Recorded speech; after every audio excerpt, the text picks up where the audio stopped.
Buenos días, estoy aquí con el doctor Madeschi, el inventor de la cámara normobárica de Madeschi, que cura y reduce de manera bastante sencilla todo lo que son las úlceras venosas y la úlcera arteriales abiertas. Hoy le explico las contraindicaciones para la oxigenoterapia normobárica distretual. En efectivo no hay ningún tipo de contraindicación y hay bastantes beneficios. La adhesión del paciente al tratamiento es una de estas. El uso domiciliario y hospitalario, o sea que se puede utilizar sea en casa que en el hospital.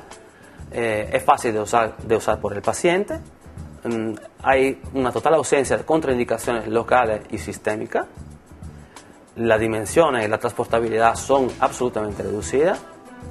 Y también vale la pena subrayar que el tratamiento con la oxigenoterapia normobárica distretual reduce las necesidades de medicación avanzada, de úlceras, con el siguiente ahorro sustancial de tiempo y de recursos. Y también de fármacos.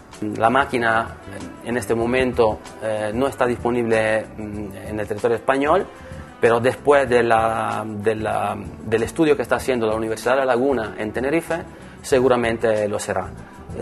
Es evidentemente una máquina con la registración, con la marcatura C y con la registración del registro sanitario italiano y quindi europeo.